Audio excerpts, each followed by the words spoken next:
जब रूसी फौजी अफसर हुक्म देने आया कि उन सबको गोली मार दो, तो मेरी नज़रें उस मुजाहिद पर थीं जिसके पास ग्रेनेड थी।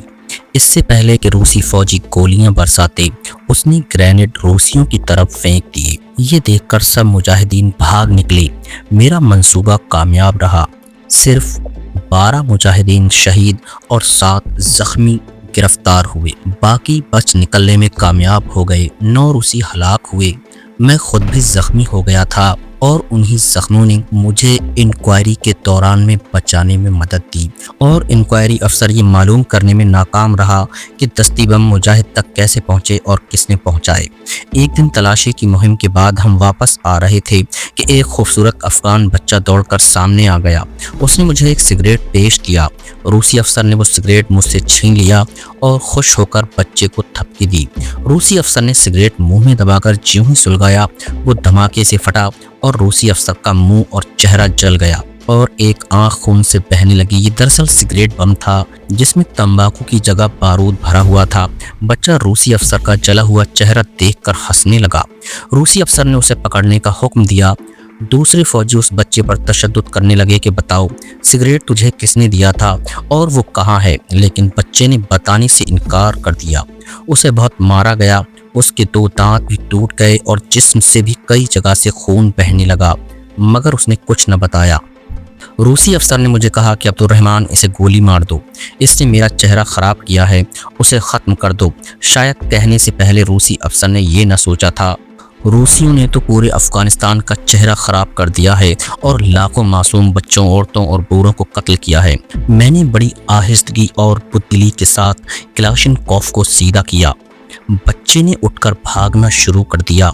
दूसरे रूसी फौजी गोली मारने लगे तो मैंने कहा कि आज निशाना मैं लगाऊंगा। एक कहने लगा कि जल्दी करो, ये भाग जाएगा। मैंने कहा कि मैं उड़ते हुए परिंदे को निशाना बना लेता हूँ, ये तो सिर्फ भाग रहा है। मैं चाहता था कि बच्चा दूर चला जाए तो निशाना लूं। मैंने निशाना बच्चे की टांगों के दरमियान लिया। इसे गोली तो न लगी, मगर वो दहशत से गिरा और फिर उठकर दौड़ पड़ा। साथ ही रूसियों ने कहकहा मारा कि बड़ा निशानेबाज बनता था। मैंने कहा कि एक और लगाने दो। मैंने निशाना लेने में खासा वक्त लगाया और इतनी देर में बच्चा पहाड़ की चोटी पर पहुंच चुका था। रूसी अफसर चीखा कि जल्दी करो। मैंने फिर निशाना उसकी टांगों के दरमियान लिया। बच्चा गिरा या लेट गया।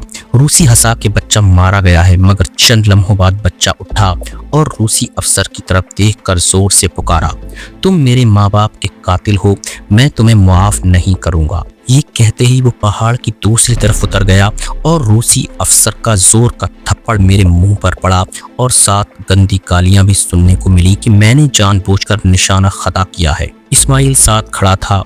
वो बोला कि साहब, कभी कभी अच्छे से अच्छे निशानची का निशाना भी खता हो जाता है। इसमें अब्दुर्रहमान का कोई कसूर नहीं, इसने तो निशाना लगाया और बच्चा 2 दफ़ा गिरा भी था। ऐसा ही एक वाक़या काबुल के खैर खाने कॉलोनी के चौक में रूसी फौजी पोस्ट में पहले भी पेश आ चुका था। वहाँ अफ़गान बच्चे मुख्तलिफ चीज़ें रूसी फौजियों के हाथ फरोख्त करते थे। उनमें अमेरिकी सिगरेट भी होते थे।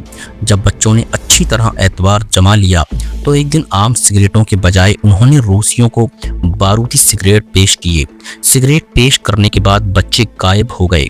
जब सिगरेट पिए जाने लगे तो धमाकों से कई फौजियों के होंठ, नाक, मूंछें और चेहरे जल गए। मेरे ख्याल में ये उस इंतकामी जज्बे का इजहार था जो रूसियों ने अपने जुल्म से अफ़गान बच्चों में पैदा कर दिया है।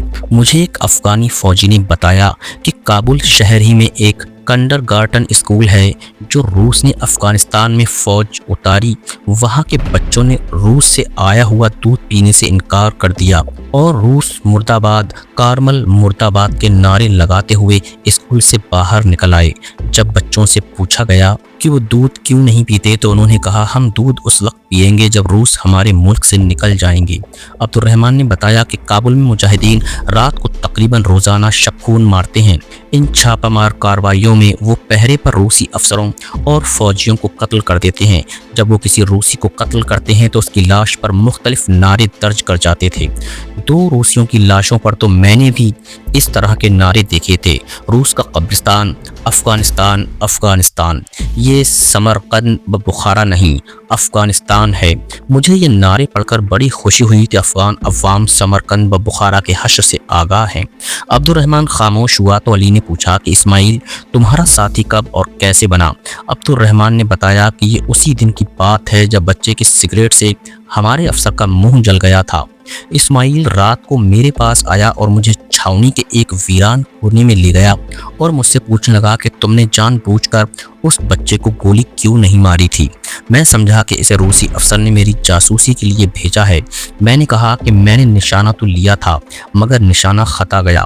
وہ مسکرایا اور کہنے لگا میرے ساتھ تو جھوٹ نہ بولو، میں نے تو تمہیں اس سے پہلے بھی اس دن گاؤں میں مجاہدین کی مدد کرتے دیکھا تھا جب تم نے گرینیڈ ایک مجاہد کی جیب میں ڈالے تھے، اور دوست یہ میں ہی تھا جس نے تمہاری بہت بڑی غلطی کو سامنے نہیں آنے دیا تھا اور میری ہی وجہ سے رجسٹر میں گرینیڈ کی کمی ظاہر نہ ہو پائی۔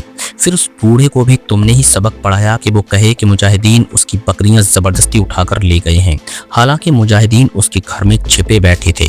اسماعیل کی باتوں نے مجھے چونکا دیا۔ میں سمجھ گیا کہ یہ سب کچھ جانتا ہے اور اس نے ابھی تک کچھ نہیں بتایا تو اس کا مطلب ہے کہ یہ بھی درِ پردہ مجاہدین کی مدد کرتا ہے۔ چنانچہ میں نے کہا برادر اسماعیل، میں بے قصور افغان عوام پر ظلم نہیں کر سکتا۔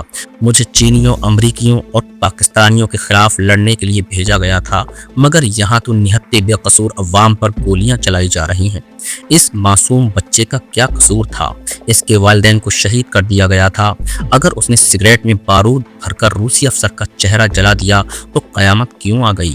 روسی تو مجاہدین کو گرفتار کر کے زندہ جلا دیتے ہیں، اس وقت انہیں ذرا بھی انسانیت کا خیال نہیں آتا۔ اگر تم میری جاسوسی کرنے آئے ہو تو جاؤ، جا کر کہہ دو میں نے سب کچھ دانستہ کیا ہے اور میں مسلمان ہوں، ترکستانی ہوں اور روسیوں کے ظلم کے خلاف ہوں۔ مجھے بھی زندہ جلا دیں یا جیل میں بند کر دیں۔ میں خاموش ہوا تو اسماعیل بولنے لگا برادر عبد الرحمن، میں بھی تمہارا ساتھی ہوں، میں بھی روسیوں کے اتنا ہی خلاف ہوں جتنے تم ہو۔ انہوں نے ہمارا وطن ہم سے چھینا اور اب افغانستانیوں سے ان کا وطن چھین رہے ہیں۔ آتے وقت میرے باپ نے مجھے نصیحت کی تھی کہ افغان عوام پر گولیاں چلانا، وہ تمہارے بھائی ہیں۔ میں نے اس نصیحت پر ہمیشہ عمل کیا ہے مگر تمہاری طرح حماقتیں نہیں کی۔ جہاں بھی ممکن ہوا ہے میں نے مجاہدین کی مدد کی ہے۔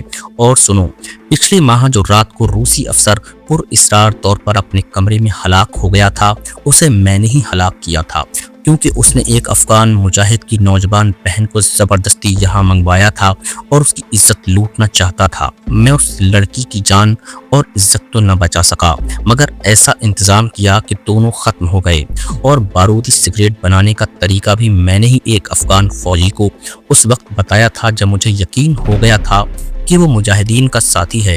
پھر اس نے روسی افسر کو قتل کرنے میں میرا ساتھ بھی دیا اور اب مختلف جگہوں پر بچوں اور سگریٹ بیچنے والوں کے ذریعے یہ دھماکے وہی تو کروا رہا ہے۔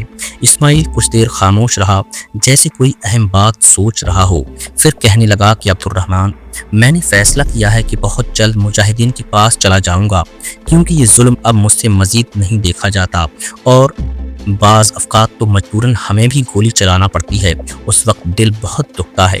میں نے فیصلہ کیا ہے کہ باقی زندگی اسلام کی سربلندی اور اپنے وطن کی آزادی کے لیے وقف کر دوں گا۔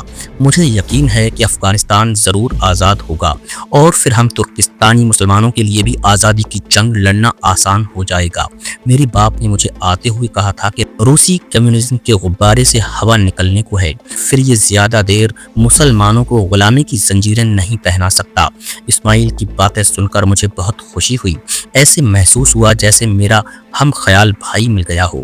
میرے ابو نے سچ کہا تھا کہ روس کے مسلمانوں کی اکثریت کمیونسٹ نہیں بلکہ زندہ رہنے کے لیے کمیونزم کا لبادہ اوڑھے ہوئے ہے۔